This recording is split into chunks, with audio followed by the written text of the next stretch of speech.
بسم اللہ الرحمن الرحیم۔ مولا علی علیہ السلام بھی فرماتے ہیں، معصومین بھی فرماتے ہیں کہ بزرگ ترین سب سے بڑی توفیق کیا ہے انسان کے لیے؟ حج پہ جانا توفیق ہے، روزہ رکھنا توفیق ہے، عزاداری توفیق ہے پروردگار، ہاں خیرات دینا توفیق ہے۔ مگر معصوم سے جب پوچھا گیا سب سے بڑی توفیق کیا ہے مومن کے لیے، فرمایا سب سے بڑی توفیق یہ ہے مومن کے لیے وہ نصیحت سننے کا عاشق ہو اور اس پہ عمل کرنے کا بھی عاشق۔ یہ مومن کے لیے سب سے بڑی توفیق ہے۔ تلاش کرے کہ ہر روز مجھے کوئی نصیحت کرے۔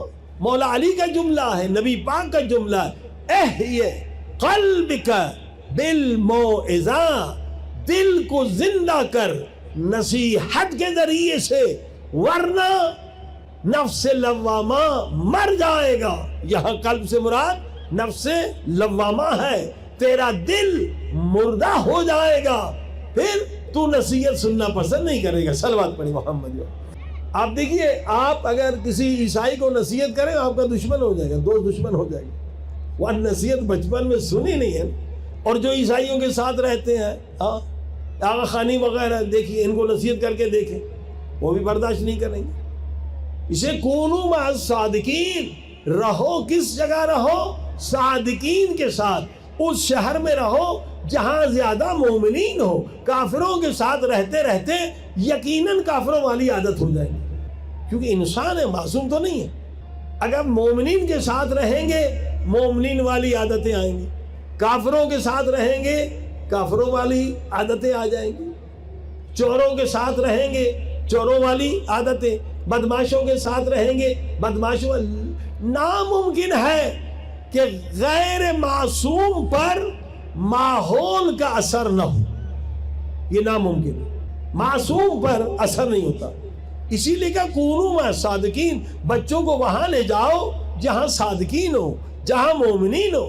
اب کافروں کے بیچ میں بچوں کو رکھیں گے تو بچے کافر ہو جائیں گے۔ اب جیسے یہ غرب زدگی، ایک ہمارا بیچارہ پاکستانی ان پڑھ تھا، پیسہ زیادہ تھا، وہ بچوں کو لندن میں لے کر آگے۔ اب یہ گورے بچے، ان کو ادب تو سکھایا نہیں جاتا، اخلاق تو سکھایا نہیں جاتا۔ وہ استاد کو بھی کہتے ہیں باسٹرڈ، باسٹرڈ نے حرام زادہ، باپ کو بھی کہتے ہیں حرام زادہ۔ وہ بیچارہ ان پڑھ پاکستانی، وہ بچہ سیکھ کے آیا پہلے دوسرے دن باسٹر، پاکستانی بچہ باسٹر سیکھ کے آیا، کہ وہ بچے سارے گورے استاد کو کہتے ہیں باسٹر آ گیا، اب ٹائم خراب کرے گا، اب تنگ کرے گا۔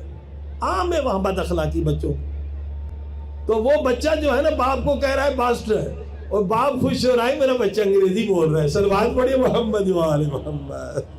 بھائی جس ماحول میں بچہ ہوگا وہی سیکھے گا نا، قرآن تو نہیں سیکھے گا، گوروں کے ساتھ رہے گا وہی عادتیں سیکھے گا۔ لہذا عزیزوں، حکم ہے صادقین کے ساتھ، مومنین کے ساتھ بچوں کو رکھو، نہ کہ کافرین کے ساتھ۔ اب ہم نے 2 مرتبہ حج کیے، اللہ نے توفیق دی۔ ایک مرتبہ عربوں کے ساتھ حج کیا، یہ عمانی عرب تھے۔ اب عمانی عرب کیا ہے نا، وہ سخی ہیں، عرب کو جو اللہ نے اتنا تیل دیا ہے وہ ایسے نہیں دیا۔ دوسری برائیاں ہوں گی، مگر اکثریت کی بات کرتا ہوں کہ عرب سخی ہیں، اور عرب کی سخاوت تو پھر مومنین کی اور زیادہ ہے۔ وہ اربعین میں جا کے دیکھ لیں، اربعین کی سخاوت مومنین کی۔ ہم پہلے دبئی جاتے تھے ماہ مبارک رمضان مجلسیں پڑھنے، تو ایسے گزرتے تھے تو ہر گھر کے سامنے قالین لگا ہوا ہے اور کھانا پڑا ہوا ہے۔ ہم نے کہا یہ کیا ہے؟ کہا یہاں افطار عام ہوتی ہے، پاکستان کی طرح نہیں کہ وہ خط لکھتے ہیں صرف میرا دوست آئے افطاری میں دوسرا نہ۔ یہاں ہر عرب اپنی حیثیت سے اپنے گھر کے سامنے 30 دن دسترخوان لگاتا ہے، اور جو بڑے پیسے والے ہیں وہ بڑے بڑے خیمے لگاتے ہیں۔ اس میں کوئی دعوت نامہ نہیں ہوتا ہے، دعوت عام ہے۔ میں نے واقعی یہ سخی ہے۔ ہم ایک مرتبہ سلالہ جا رہے تھے حضرت ایوب علیہ السلام کی زیارت کرنے، 2 گاڑیاں تھیں ہماری، تو راستے میں ہم راستہ بھٹک گئے، تو ایک عرب سے پوچھا، اس نے کہا راستہ بتا دو مگر پہلے میرے مہمان بنو۔ وہ جو حضرت ابراہیم کھانا نہیں کھاتے تھے نا بغیر مہمان کے، تقریباً 20 منٹ وہ چھوڑنے والا نہیں تھا، جان نہ پہچان۔ تو میں نے کہا بھائی ہمیں دیر ہو رہی ہے، ان سے جان چھڑاؤ۔ مشکل سے جان چھڑائی، تو میں نے کہا اگر ہم اترتے تو کیا کرتا یہ دعوت میں؟ یا چائے بسکٹ پلاتا، جو اکثر کراچی والے کرتے ہیں، بڑے شہروں والے چائے بسکٹ پہ مہمان کو ڈرگا دیتے ہیں. یہ کیا کرے گا؟ انہوں نے کہا نہیں، یہ بکرا ذبح کرے گا. وہ میں نے کہا بکرا نے جان نہ پہچان، صلوات پڑھی محمد والے محمد. بڑے سخی لوگ ہیں.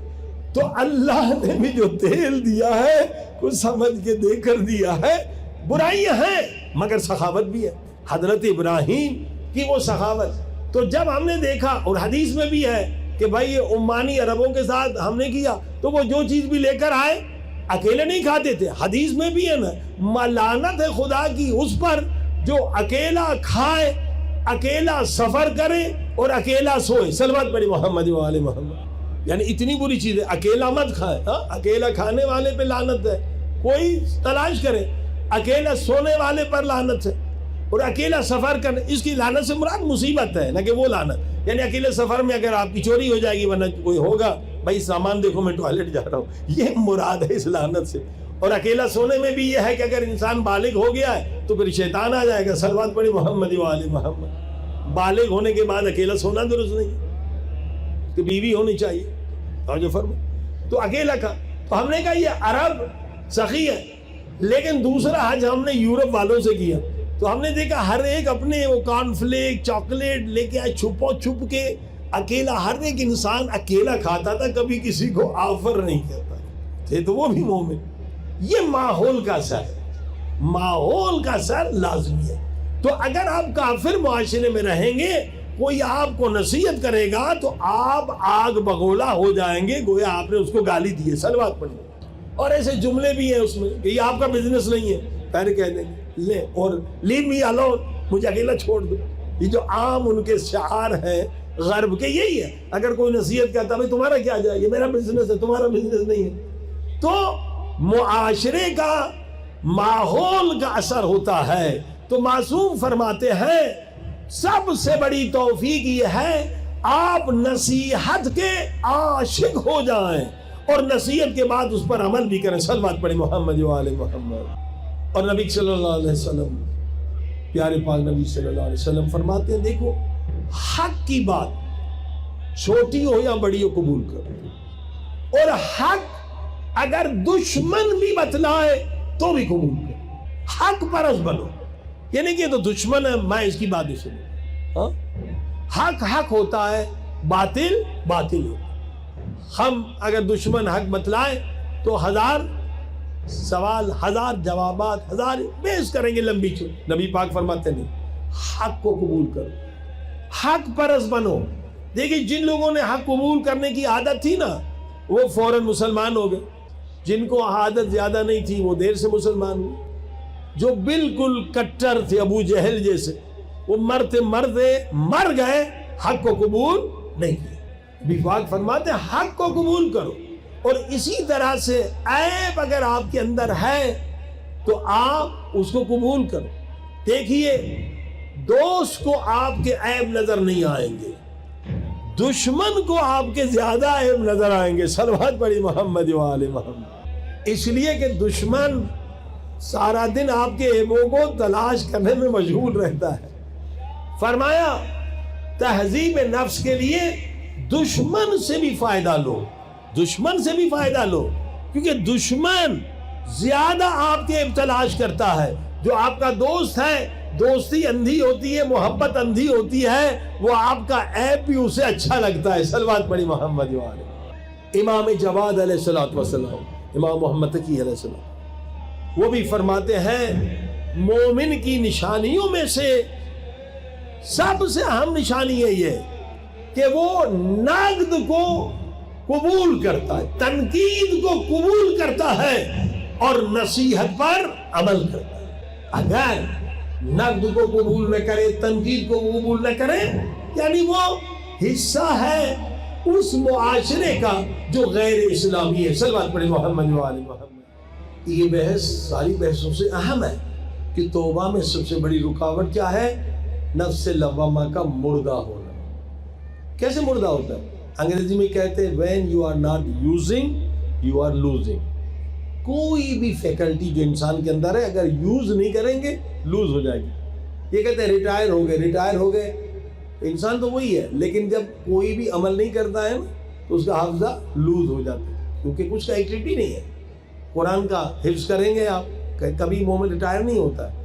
آپ قرآن حفظ کریں، جب کوئی کام نہیں ہے آپ کا حافظہ کبھی جائے گا نہیں. یہ جو ریٹائرمنٹ میں لوگ بوڑھے ہو جاتے ہیں حافظہ خراب ہوتا ہے کیونکہ یوز نہیں کرتے. ہمارے علماء 100 سال کے ہو جاتے ہیں، مجتہدین درس خارج دیتے ہیں، وہ درس خارج یعنی پی ایچ ڈی والوں کو بڑھاتے ہیں کیونکہ وہ یوز کر رہے ہیں. جو یوز کرتا ہے وہ لوز نہیں کرتا. جو نفس لوامہ کا استعمال ہی نہیں ہوتا اس معاشرے میں، نصیحت کوئی کرتا ہی نہیں ہے اور نفسیت کوئی بچہ سنتا ہی نہیں ہے، اس معاشرے میں جب بچپن سے جوان ہو گیا، بالغ ہو گیا، نہ نصیحت سنی نہ اس پہ عمل کیا، اب اگر اسے آپ نصیحت کریں گے وہ کہہ رہے ہیں آپ مجھ پہ اٹیک کر رہے ہیں، آپ مجھ پہ حملہ کر رہے ہیں، وہ اسے بے عزتی سمجھتا ہے. اور واقعاً ایسے ان کافروں کو آپ نصیحت کریں وہ آپ کے دشمن ہو جائیں گے. صلوات پڑھی محمد و آل محمد. جبکہ امام جعفر صادق علیہ السلام فرماتے ہیں ایک مومن کے لیے دوسرے مومن کے لیے سب سے بہترین تحفہ کیا ہے؟ ہم کہیں کوئی کمپیوٹر دے دے، موبائل دے دے، تو ہم فرماتے نہیں. ایک مومن دوسرے کو جو تحفہ دے سب سے بڑا تحفہ کیا ہے؟ اسے اس کا عیب بتائے، اسے اس کا نقص بتلائے. عزیزان گرامی، کبھی ایک نقص چھوٹا اس کی وجہ سے ہم امام زمانہ کی زیارت سے محروم ہو جاتے ہیں. کتنی بڑی بربادی ہے. کبھی ایک چھوٹا نقص جس کی وجہ سے ہماری تمام عبادتیں برباد ہو جاتی ہیں. مثلا بعض لوگ بہت نیک ہوتے ہیں، ہم نے بھی دیکھے، آپ نے بھی زندگی میں دیکھے ہوں گے، بہت اچھے لوگ ہیں، سب کی خدمت کرتے ہیں، خدمت مخلوق خدا، عزاداری سب کچھ کرتے ہیں، مگر ان کے اندر ایک عیب تھا. کیا عیب تھا؟ وہ احسان جتلاتے تھے.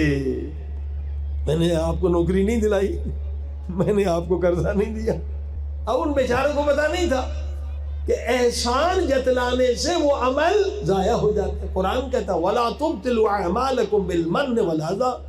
اگر آپ نے احسان جتلایا اور اذیت دی تو آپ کا عمل برباد ہو جاتا. دیکھیے محنت کی، ایک آدمی کے لیے ٹائم دیا، پیسہ خرچ کیا، لیکن احسان جتلانے کی وجہ سے وہ عمل ضائع ہو جاتا ہے. ایک چھوٹا سا نقص بھی ہو تو انسان محروم ہو جاتا ہے امام پاک کی زیارت سے. اس لیے اہل بیت نے ہمیں سب کچھ دیا ہے. ہمارا اخلاق کیسے کامل ہو کہ مولا امام زمانہ اپنے حضور میں ہمیں قبول کرے.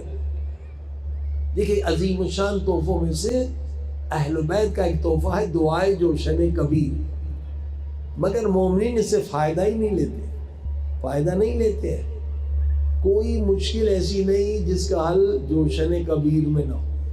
1000 سے زیادہ اللہ کے اسماء ہے، پوری دنیا پہ اللہ کے اسماء کی حکومت ہے. ایک اسم کے ذریعے سے اللہ کے ہزاروں خزانوں کو حاصل کر سکتے ہیں. لہذا اگر آپ اپنا اخلاق بہتر کرنا چاہتے ہیں، اپنے بچوں کا اخلاق بہتر کرنا چاہتے ہیں، دعائے جوشن کبیر کا چھٹا بند یا حنانو یا منانو یا دیانو یا برہانو یا سلطان، یعنی خدا سلطان. یہ اگر 100 مرتبہ ہر روز بند پورا پڑھیں، سبحانک یا لا الہ الا انت الغوث الغوث خلصنا من النار یا رب، آپ کے بچے کا اخلاق نورانی ہو جائے گا، آپ کا اخلاق نورانی ہو جائے گا، حافظہ آپ کا بہتر ہو جائے گا. دعائے جوشن کبیر انشاءاللہ اللہ توفیق دے ہر دن اس کے فوائد آپ کو بتاؤ. حتیٰ کہ چشم برزخی جو لوگوں کو کھل جاتی ہے قبر کو دیکھتے اس پہ عذاب ہو رہا ہے یا نہیں ہو رہا ہے، وہ بھی اسی دعائے جوشن کبیر کے 2 بند ہیں. آج ایک بتلا دیتا ہوں، غالباً یہ 11واں بند ہے. یا علام الغیوب یا غفار الذنوب یا ستار العیوب یا کاشف الکروب یا مقلب القلوب یا منور القلوب یا انیس القلوب سبحانک یا لا الہ الا انت الغوث الغوث خلصنا من النار یا رب، یہ بھی 100 مرتبہ. البتہ شرائط وہی ہے سب ذکروں میں، سارے ذکر جو آپ کسی کام کے لیے بھی کریں، بیماری کو ختم کرنے کے لیے، اخلاقی بیماری ختم ہو، جسمانی بیماری، تو کیا ہونا چاہیے؟ لا یمسہ الا المطہرون. یہ قرآن کی شرط ہے. ظاہر ساتوں اعضاء گناہ سے پاک، باطن بھی پاک، کسی سے بغض و کینہ نہ ہو، اور غذا حلال بھی ہو اور طیب بھی ہو. آپ 40 دن میں اپنے مقصد میں کامیاب ہوں گے. صلوات پڑھیں محمد و آل محمد. تو بہترین تحفہ محاسبہ نفس. امام کہتے ہیں وہ شیعہ نہیں جو محاسبہ نہ کرے. محاسبہ کیا ہے؟ خود اپنی ذات پہ تنقید کرنے کا نام ہے. حساب یہی ہے.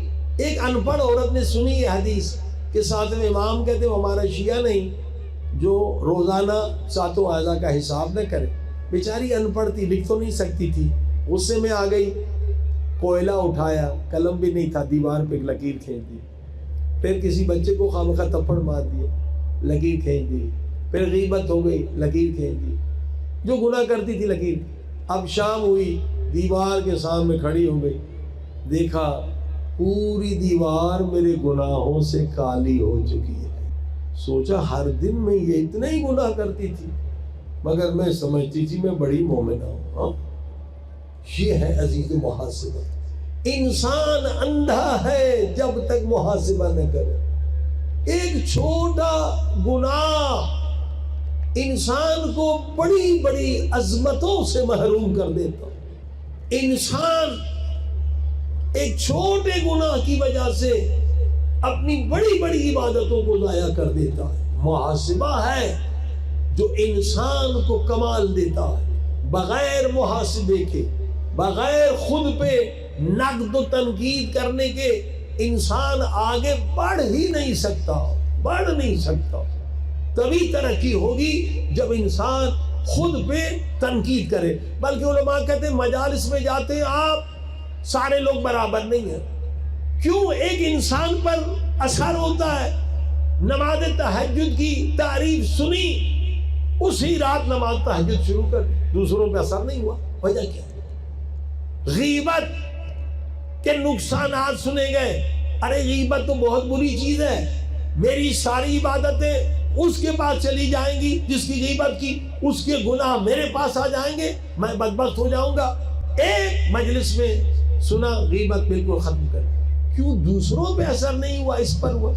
فرمایا اس کی وجہ یہ ہے نصیحت کا اثر اس پر ہوتا ہے جس نے اپنے اندر ایک موعظہ کرنے والا، یعنی نفس لوامہ جو ہمیں موعظہ کرتا ہے، جس نے نفس لوامہ کو زندہ کیا ہے، اسی پہ نصیحت کا اثر ہوتا ہے.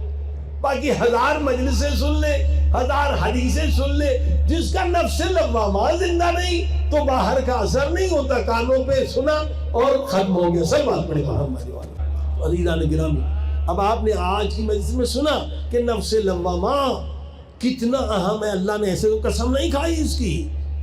نفس لوامہ کی اتنی تاکید ہے. باہر کی نصیحت کا، کچھ نصیحت کا اثر نہیں ہوگا اگر اندر آپ کا نفس لوامہ زندہ نہیں ہے. نفس لوامہ زندہ ہے تو ایک حدیث سے آپ کے اندر انقلاب آ جائے گا. نفس لوامہ مر چکا ہے، 1000 حدیثیں سنیں کوئی فائدہ نہیں ہوگا. صلوات پڑھیں محمد و آل محمد. اور یہ آیہ قرآن نے حکم دیا کئی جگہ پر. سورہ حشر کی آیت، یا ایھا الذین آمنوا اتقوا ولتنظر نفس. اپنے نفس کو دیکھ، خود کو دیکھ، آنکھوں کو دیکھ، نفس سارا وجود ہے. زبان کو دیکھ، ہاتھوں کو دیکھ، آج تو نے کیا کیا. یہ ساتوں اعضاء سے انسان اللہ سے تجارت کرتا ہے. سب سے بڑی تجارت اللہ کے ساتھ ہم کر رہے ہیں. آپ کچھ ایکسپورٹ کرتے ہیں، کچھ امپورٹ کرتے ہیں. یہ بھی لوگوں کو نہیں پتا. ہر روز آپ کچھ ایکسپورٹ کر رہے ہیں اور کچھ امپورٹ کرتے ہیں. مثلا آنکھوں سے جو آپ دیکھتے ہیں یہ امپورٹ کر رہے ہیں، یہ آپ کے روح کے اندر جا رہا ہے. اچھی چیزیں دیکھ رہے ہیں، اچھا اثر لے رہے ہیں. کانوں سے جو آپ سن رہے ہیں یہ امپورٹ کر رہے ہیں اپنے وجود کے اندر، واردات جسے کہتے ہیں، اندر لے جا رہے ہیں. اور جو زبان سے بولتے ہیں یہ ایکسپورٹ کرتے ہیں. کچھ لوگ اسی زبان سے ہر روز کئی قبر میں بچھو ایکسپورٹ کرتے ہیں. بدبختی ہے، پتہ نہیں بیچاروں کو کہ جو گالی دیتے اس سے بچھو ایکسپورٹ ہو رہے ہیں.